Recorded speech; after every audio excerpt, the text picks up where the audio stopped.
What's up, everyone? I think we can get started. Here's a script. So, howdy, all you hellbound heathens. My name is AJ. Welcome to the Money Store. This is a channel where we talk a lot of crap about La Luz Del Mundo with every single right to do so. And so today, I hope you're all doing well. And I understand that I've not been seen by a number of people in a very long time, but everyone who has sent messages through one medium or another knows that they've gotten a response, and they've definitely gotten a quick response, and they know that I'm still alive and up and running, and I'm just up to other things, and we'll get to that later.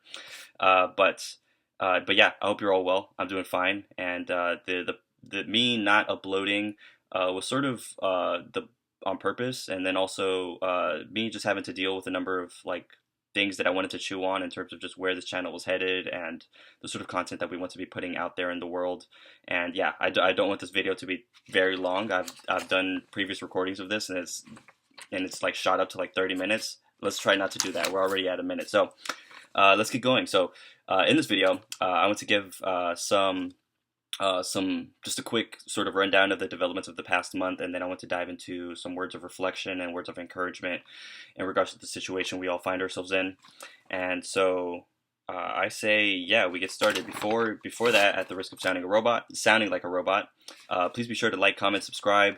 Help show YouTube's algorithm that the conversations being had here are legitimate and are appreciated. And then, of course, when that sort of legitimacy is given to content like this, it is then in turn put on the feeds of people who are looking up La Luz Del Mundo, whether they are curious about joining the group and want to learn a little bit more, or whether it's a member who finds this content and needs most definitely needs exposure to dissenting thoughts. And yeah, that's what this channel's about, and that's what this is. And I'd say let's get started. So we're going to talk about the developments of the past month, and I'm going to give some words of encouragement and reflection, and then, but before that, where did we leave off? In around mid-September, somewhere around mid-September, my last upload was a 4-hour conversation that I had with my good friend Morgan over at her YouTube channel, My Spiritual Life. On her channel, back in early August, over 2 months ago, we had a conversation that was like 5 hours long on Zoom, and then that was just all stuff that was recorded for her channel, and then her sibling broke this video up into 3 parts, and so the 3 parts that are over on Morgan's YouTube channel are, one is like a quick overview of La Luz Del Mundo that I give, that's like an hour-ish, and then there's another hour-ish where I explain the arrest of Nason Joaquin and all the different dynamics around it, and then that's another hour, and then the last hour of that conversation is basically, the other third is my own personal journey of just, chewing through thoughts of wanting to leave and planning my escape, and then having to deal with a number of fronts when it came to needing to escape the grasp that the cult can really have on you. And yeah, that conversation was really fantastic, and I felt like I got a lot off my chest. And then so on my channel, I collated these 3 videos, and it came out to be a 4-hour thing, and I just uploaded it and I left it there. And obviously, I have not put the timestamps on there yet, but nevertheless, there was this weird side effect to the video where I uploaded this giant chunk of content where I explained just a lot to someone who is an outsider to La Luz Del Mundo, but for sure has like a deep understanding of high demand religions and how they work. And so I uploaded this 4-hour video to my channel, and then I one of the side effects of this video, of uploading that, was me having this feeling of well, what more can I say? Like here's this giant lecture that could be sent to a number of people that a number of other people are probably interested in seeing, and then yeah, it was like, well, what more can I say? Like, we can just talk our heads off all we want, and I just wonder what more we can do. And so that, combined with a number of other things, convinced me that I should take a break, and I definitely took it. Keep in mind, I'm also writing a dissertation, and I've been going to the gym for like the past 2 months at this point, which is really great and really fun. What else have I been doing? I've also been, I got a change of hair, obviously, and mostly that, just the dissertation. I have other things to do, So I want to thank all those who reached out in my absence, and but I needed a sort of public break. But nevertheless, in private, the the interactions were still happening. You know, for those of you that did reach out, everyone knows that they got responses, and even beyond that, there's other things that I do that aren't allocated to this channel or to the Reddits, and those things were still happening as well. It was more just a public break. So let's move on. So what are the developments of the past month? Back in April or May of this year, there was a court hearing, and they were going to set the trial start date, and the trial start date, you know, from back in April or May, I'm not too sure when exactly it was, I can't recall. They set it to September 27th of this year, and so then there would be a pretrial meeting on the 17th. It was a Friday, so this past September 17th, and so that, you know, back then when we got that was the longest stretch of time that we were ever prescribed to, like, have to sit through, and one way or another we got through it. That was a very long summer, incredibly long summer, and one way or another, I happened to get through it. We all happened to get through it, and so then on the meeting of the 17th, we figured out that there was going to be another extension. So the trial start date was not 10 days away on the 27th of September. It was going to be punted like many more days away, hundreds of days away, to I think it's like 8 months, to May 9th, 2022. That's next year. That's a whole academic year. By that time, who knows where I would be. And of course, everyone's just going to be another year older, and according to that date, by the time we get there, Nason Joaquin Garcia would have been in jail for like just about 3 years already, and we'll get to that in a bit. So it was quite devastating to get that news, because it was frustrating to understand that the trial start date was 10 days away, and it suddenly was punted away to like 234 days, you know. But now, as of the day of this recording, we're like less than 200.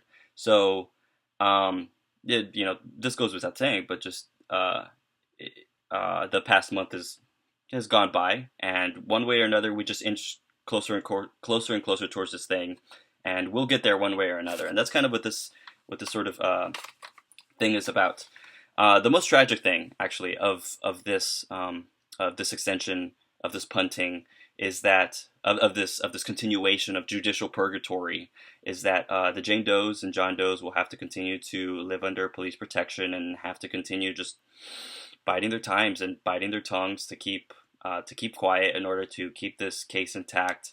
And it's frustrating. It's frustrating most definitely for them, and I think of them very often, and I will for sure be writing to them very soon. And I think of them quite often. I will write to them, and I hope that, you know, they're handling this well. That's for them, and then of course it ripples out to their families, and then it ripples out to other people that are like on the other side of the continent, like myself, who are far from the courtrooms of Los Angeles, but for sure we still feel the impact very directly of decisions that are being made over there. And so I want to give a shout out right here to my good friend Virginia Beckett and Luis Carlos Reyes, who on Luis Carlos Reyes' channel sometime in the past week, they had a nearly 2-hour video where they discuss and read through the transcript, which was about like 30-ish pages of Nason Joaquin Garcia's meeting on September the 17th, just so we could find out just what was it that Jackson and Mason said, Nason Joaquin Garcia's lead lawyers. What is it that they said that they managed to convince the judge to grant them another chunk of time like this? It's wild. And so I encourage you all to go check that out, because Virginia Beckett has been just an absolute just godsend to this community, and we owe her a lot, and I'm very thankful that conversations and documents like this can be extracted out of those courtrooms way on the other side of the planet, and we can expose them and dissect them, and really expound upon to members that just what the hell is going on. Hey, here's the fucking transcript that your church is not providing you.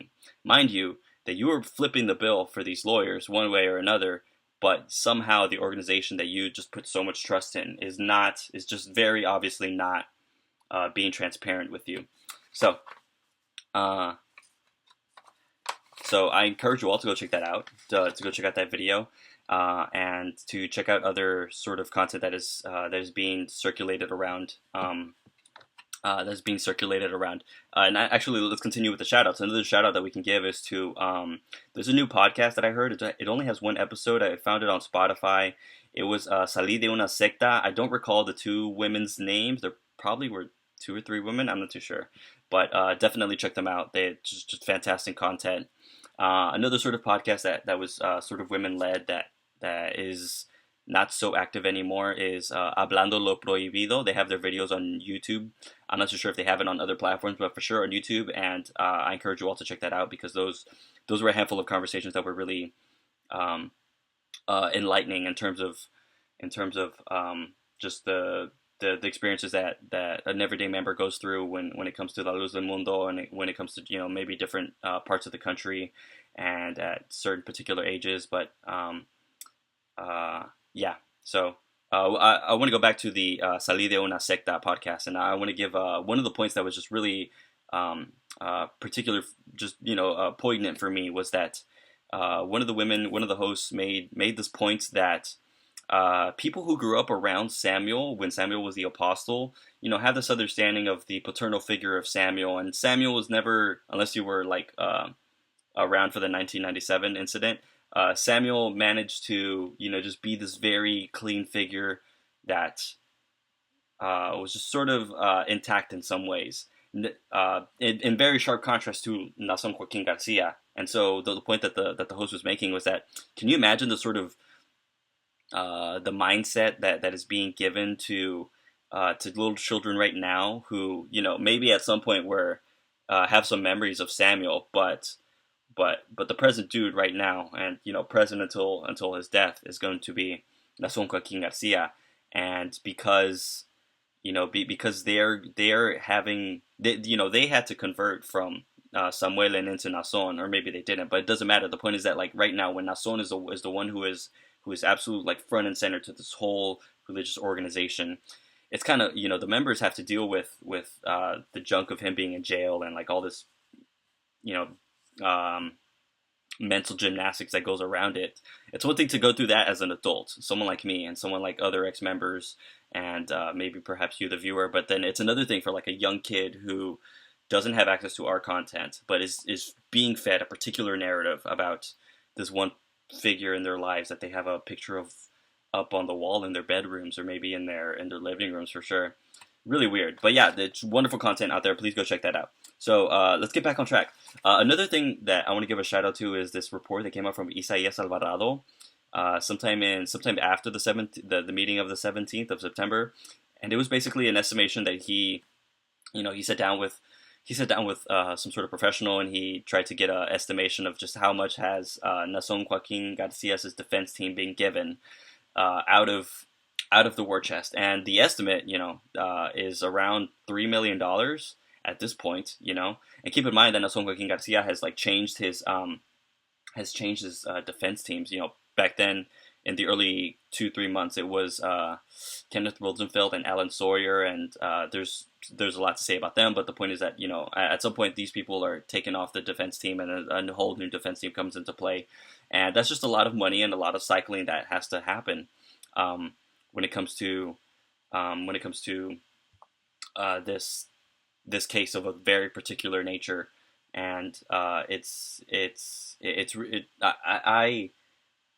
never thought that I always wondered what the estimate was, and I always put it in my head as like several $100,000, but I never thought it would exceed 1 million, and it's actually like around 3 million is the estimate. Okay, and to give some sort of context to that, like, Alan Jackson charges like $1,000+ an hour, and Caleb Mason charges like around 800 or more.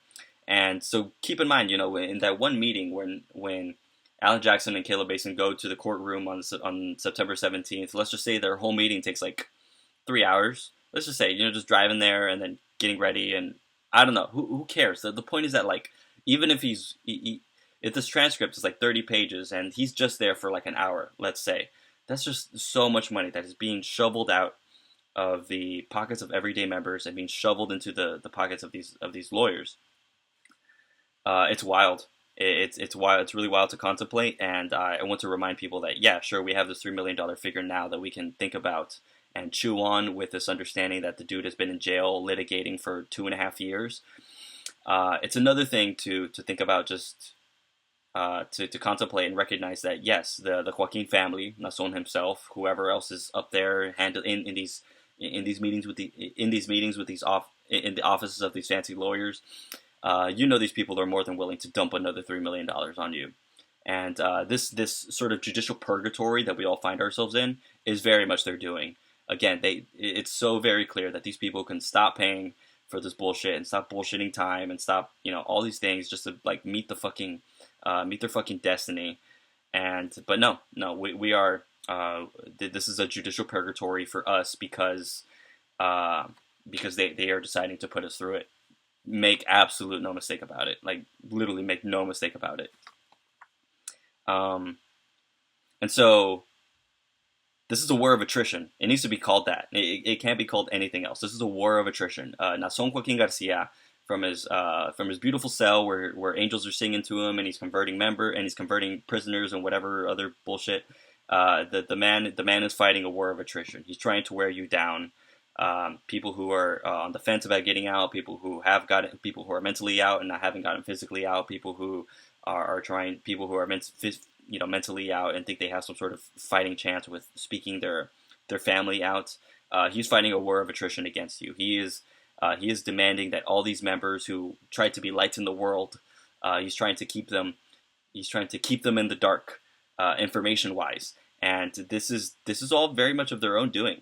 And this is just something that we just have to call it what it is and just power through it. This is a war of attrition. But keep in mind, also at the same time, Nason Joaquin Garcia is basically destined at this point to be convicted, to get a giant chunk of years for all his crimes.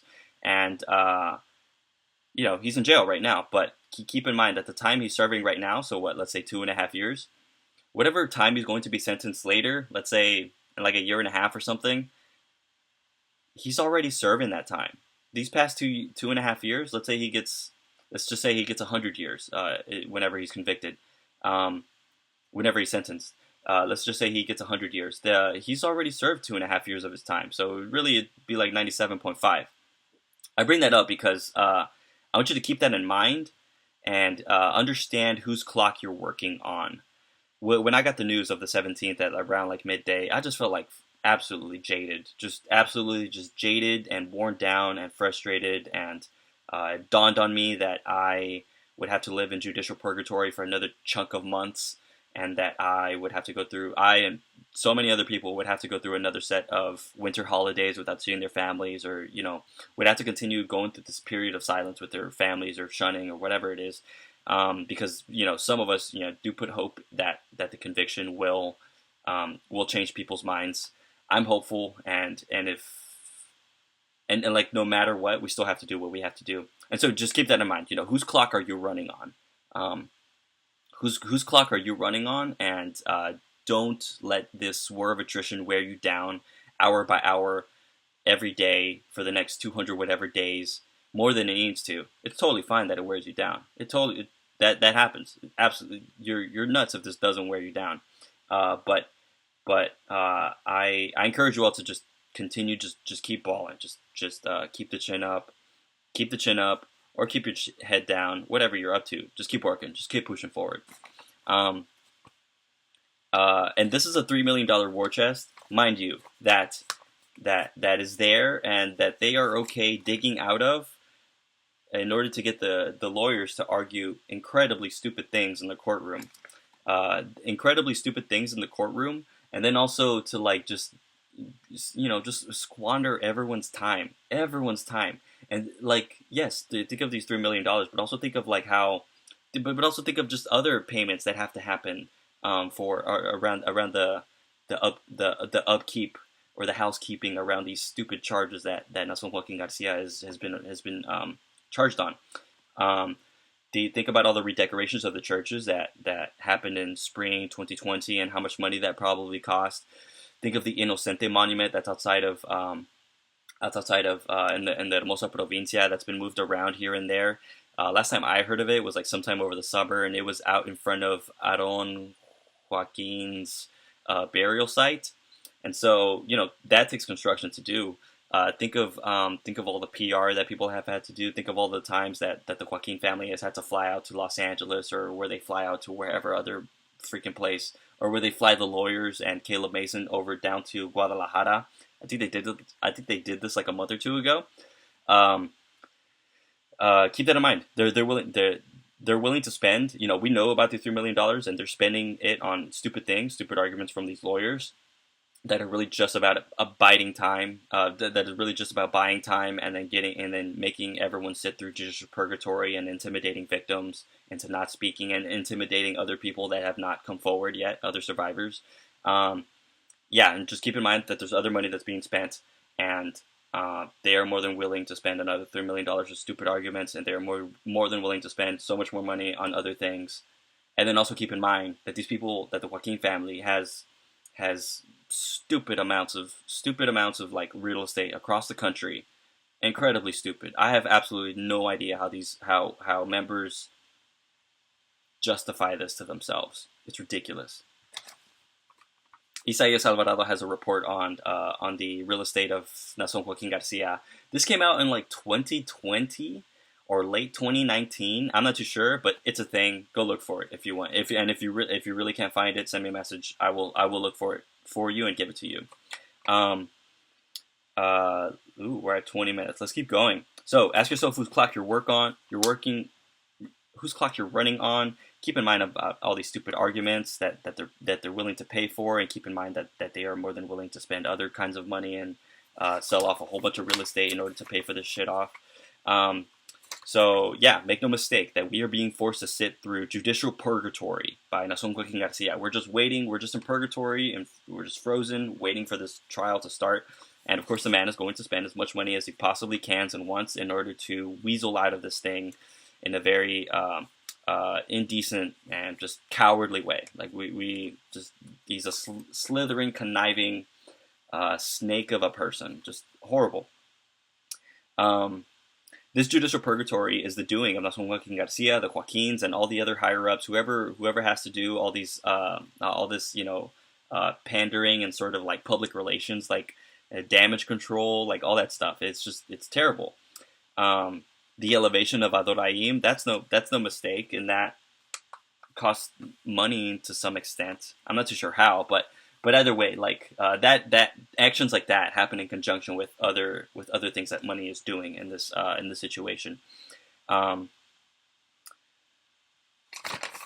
Let's move on to the next part.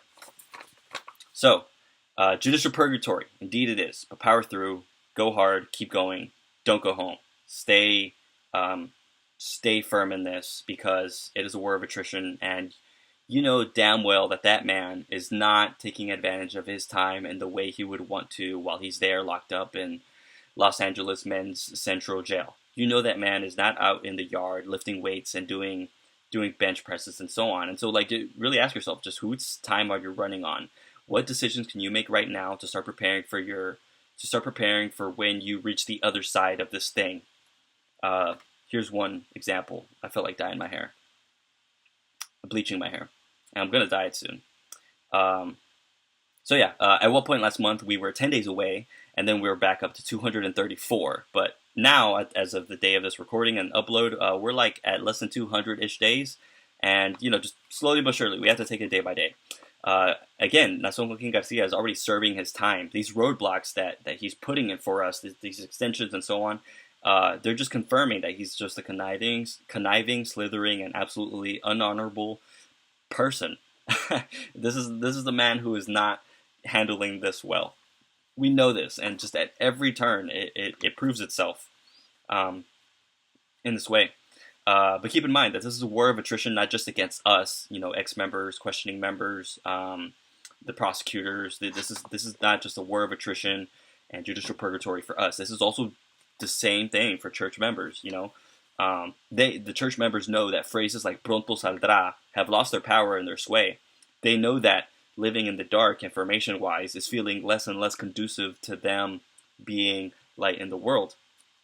especially when their leader is suddenly accused of some of the worst crimes and sins possible, and the dude's just sat in jail for so long and has made absolutely no headway in terms of getting out, and they know and people, church members know that they are increasingly facing an increasingly giant smearing of them as a cult. They know that videos like this are clogging the information channel on YouTube. They know that news stories on Asongo King Garcia are like plaguing their organization because, when members go up to evangelize about you and this group, they're going to talk about the group and the community and believing in Jesus and so on.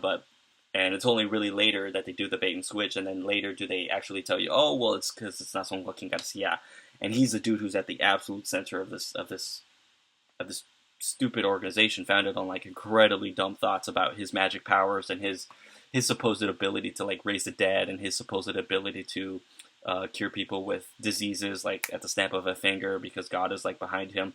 He says these things. He has said these things, and then he's managed to not prove them.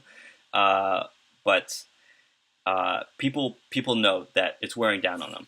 The man is not showing his magic powers when he goes up to when he shows up in the courtroom and raises his voice. He squeals, and they know it. They know it, and they probably don't think it exactly like in the front part of their head, but metaphorically speaking, it's somewhere back there. They know this. They're tired too. This is a war of attrition, and it's a war of wills, and so you have to not let your will falter in the face of theirs. Nasongo King Garcia's will is this giant war chest of money that he has spiritually exploited people out of, and us collectively, we have to face it down, and we've been facing it down well. Just make no mistake about it. The subreddit has grown incredibly big.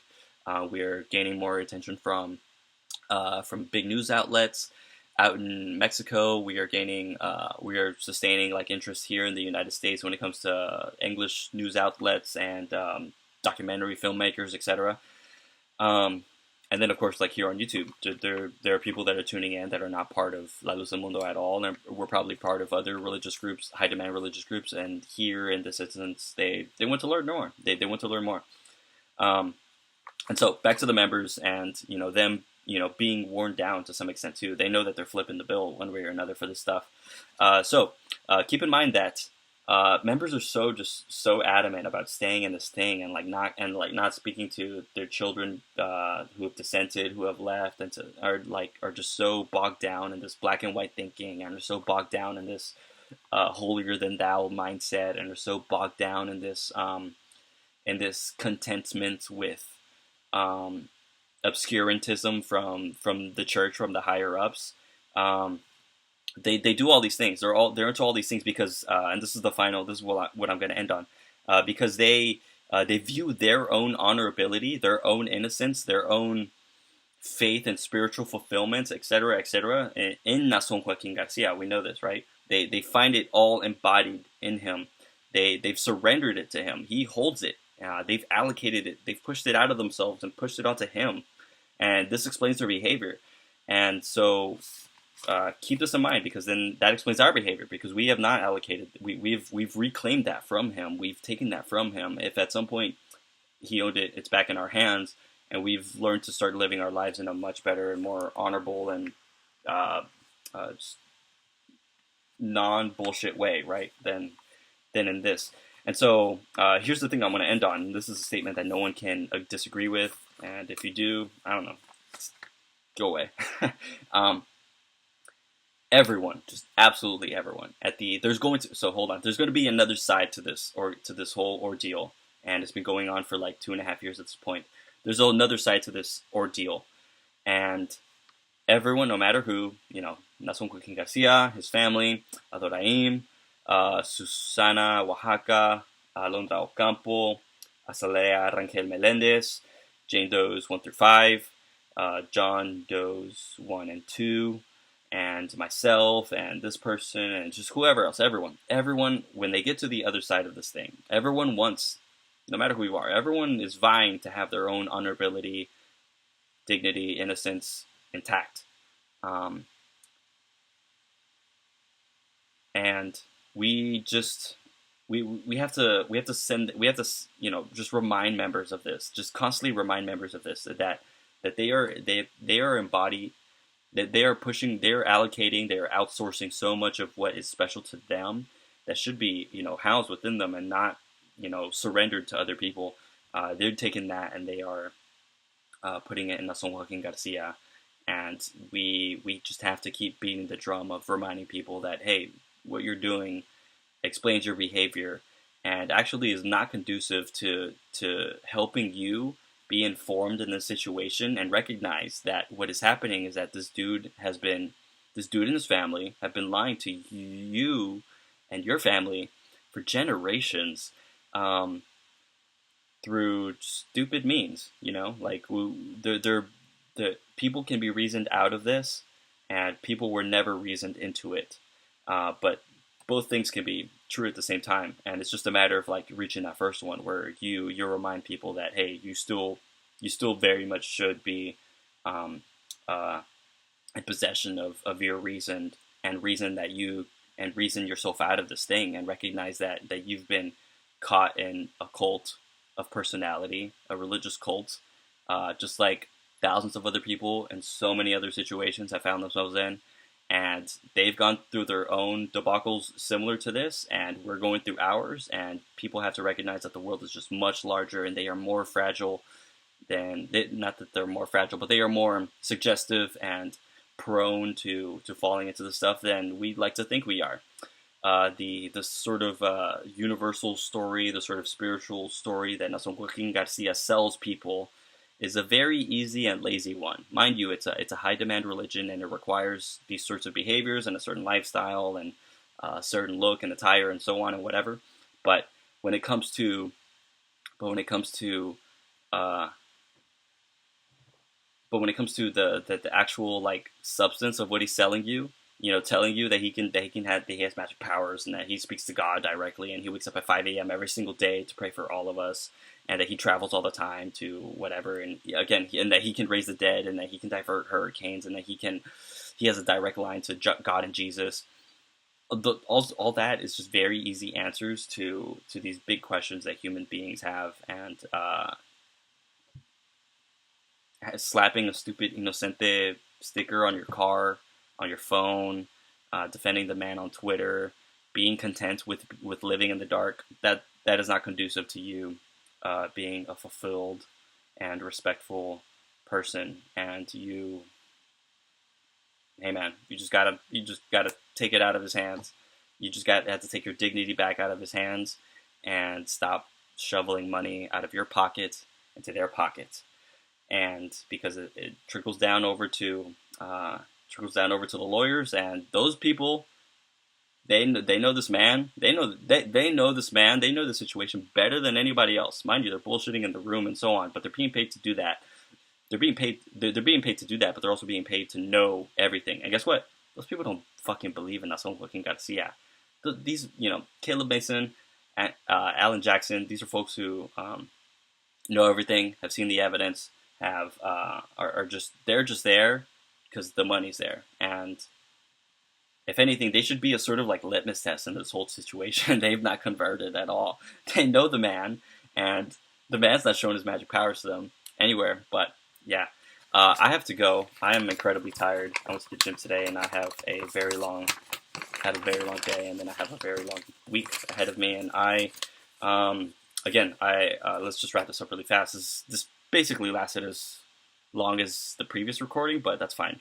So I hope this content was useful for you all. I hope these sorts of thoughts are useful and helpful to you all. And again, don't hesitate to reach out. We all definitely need someone to speak to, and I definitely needed someone this past month to speak to, and I reached out to a handful of people to get that done. And I hope that you all are well, and I look forward to more content being posted on this channel. And I share some optimism, and I'm starting to share the optimism again, and it's starting to develop the energy again to deal with these matters, because again, the news of the 17th last month left me really jaded, and I had to dig myself out of that hole, and we've dug ourselves out, and I hope that you can dig yourself out too. And otherwise, I think I'm ranting at this point. And yeah, I hope you all are well. Take good care. Please feel free to share your thoughts down below. I read just about every comment and I respond to most of them, or at least interact with most of them, those that I like. And of course, feel free to DM me, message me, etc.